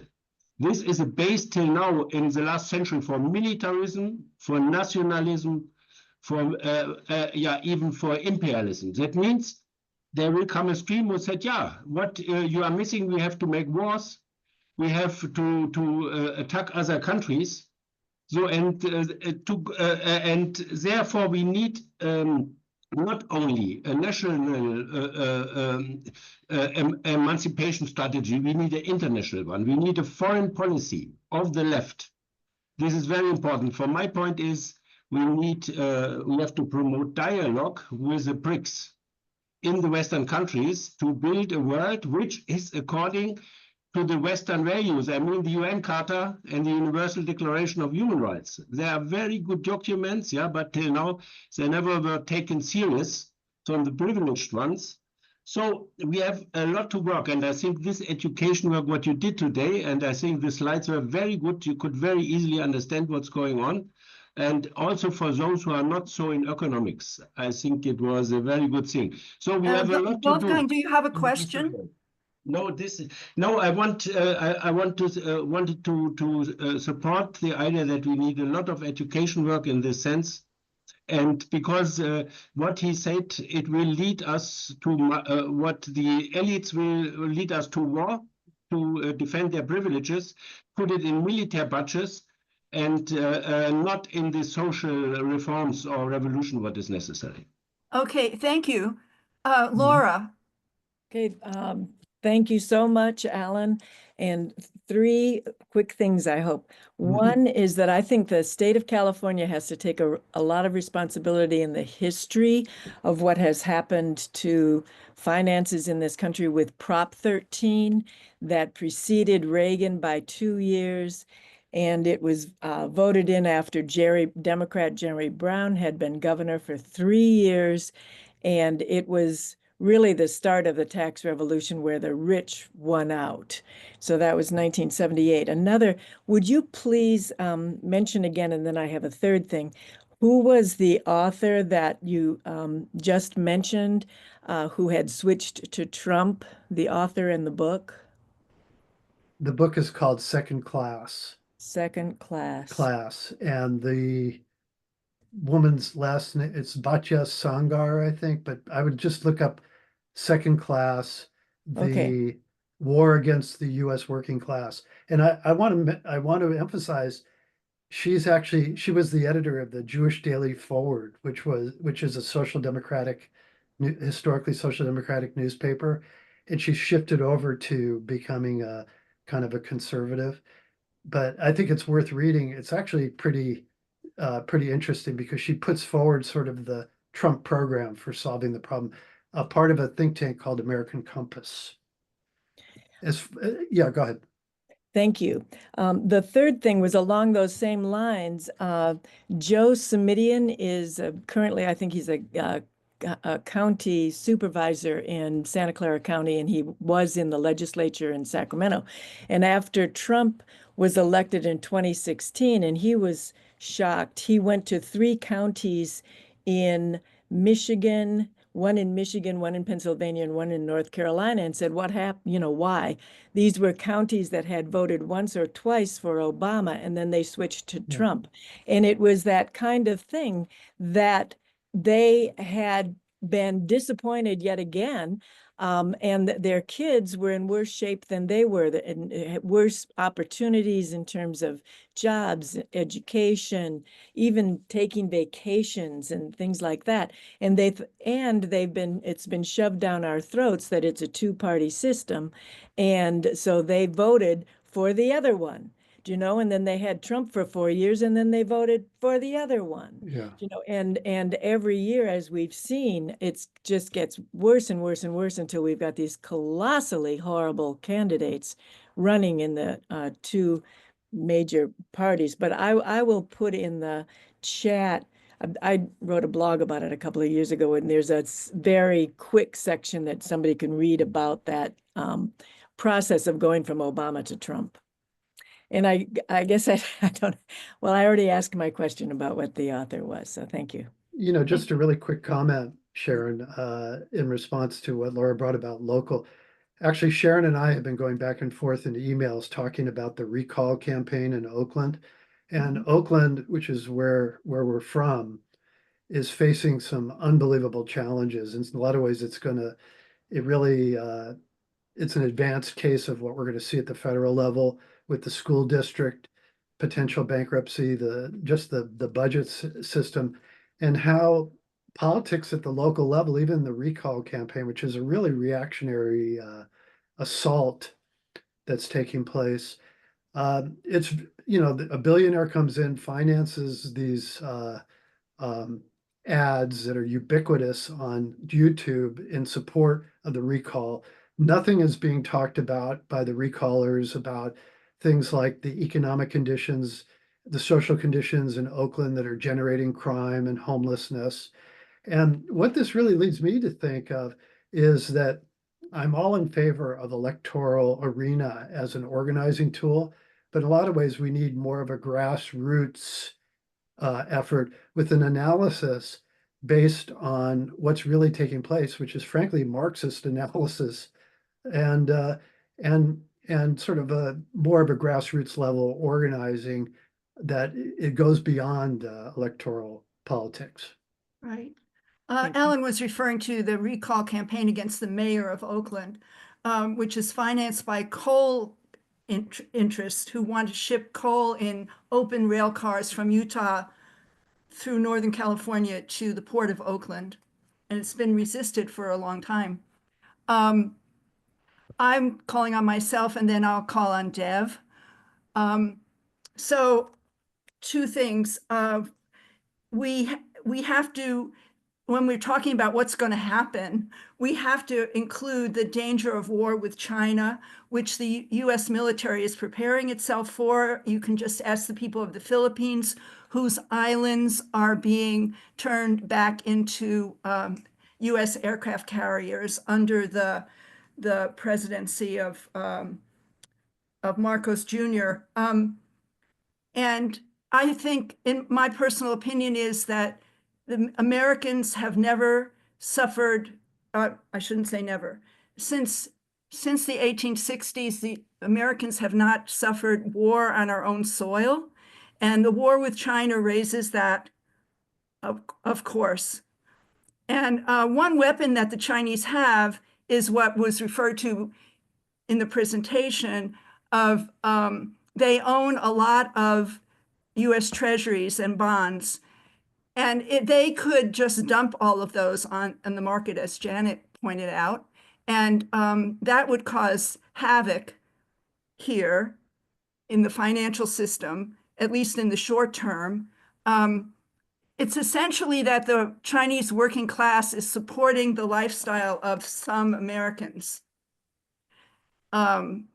American working class. And that's going to change if the US decides to instigate a war a hot war against China.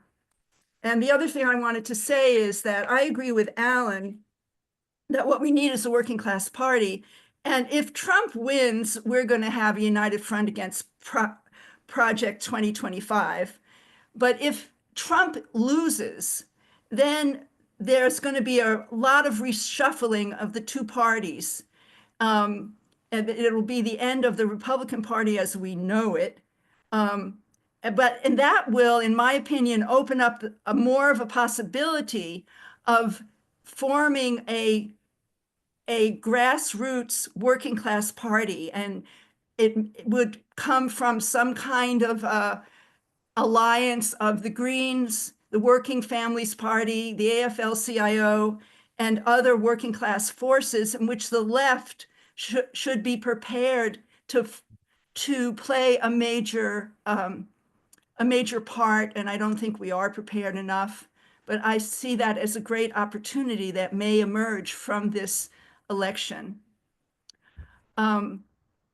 Allan, do you want to comment on that, or we can then call Let's on go our ahead with, yeah, let's ask Dave to ask Yeah. his question. Dev, please go ahead. Hi, Allan. I just wanted to say that this is one of the best programs I have on this, outfit,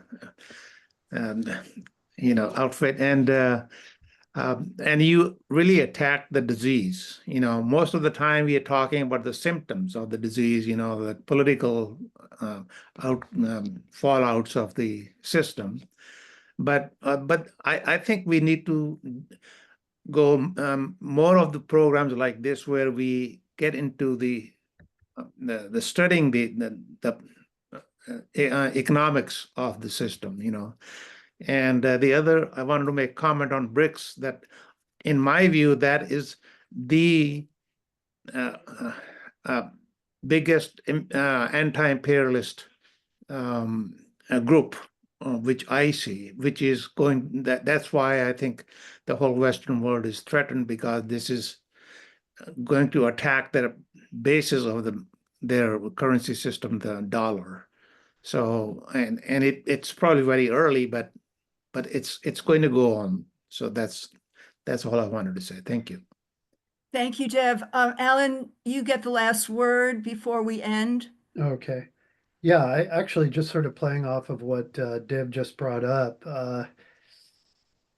We are in a period of real upheaval and change. I think that what I talked about today really shows that the foundation on which our politics and our economy rest is really cracking. And there are some really serious stresses that are developing that have a great potential for causing upheavals.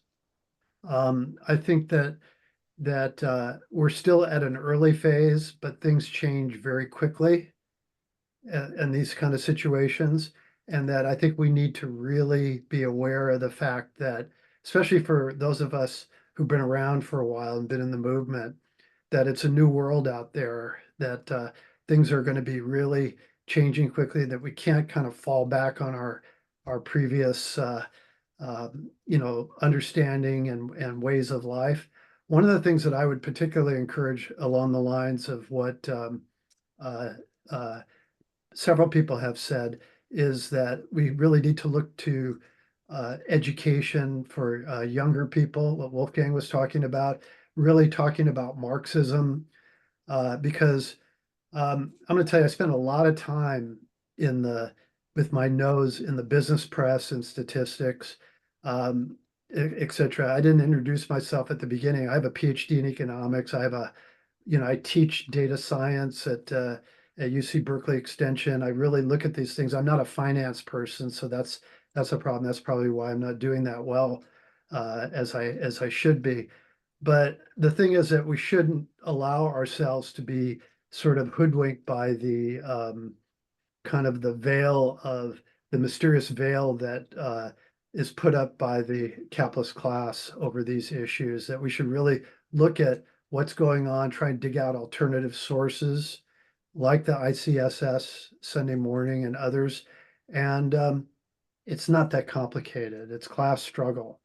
It's capitalist class versus working class. It's imperialism versus the rest of the world, as Lennon put it. And let's get on with it. Let's get on with it. So with that, I think I'll wrap it up. Thank you very much. Raj, could you please stop the recording? Will do. Okay.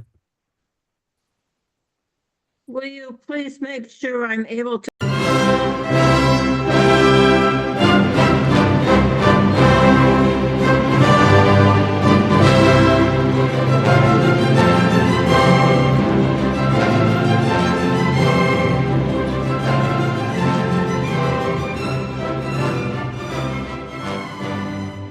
Institute for the Critical Study of Society at the Nebel Proctor Marxist Library receives no corporate funding, nor do we have any paid staff. We rely on the support of working class folks that share our commitment to the socialist legacy of Karl Marx. We continue to need funds to meet necessary expenses, since we can no longer pass the hat at our in-person forums. Please send contributions to our treasurer, either online via PayPal or by check. The PayPal ID is ICSS Sunday, SUNDAY, @yahoo.com, and the name is Richard Fallenbaum. And checks may be made out to Richard Fallenbaum and sent to him at 1225 Nielsen Street, Berkeley, California, 94706. Fallenbaum is spelled Fallenbaum. To donate directly to the Marxist Library, send a check to the Nebel Proctor Marxist Library at 6501 Telegraph Avenue, Oakland, California, 94609, or directly or donate online at www.paypal.me/npml. For information, write to npml at marxistlibr.org, and the website is marxistlibr.org.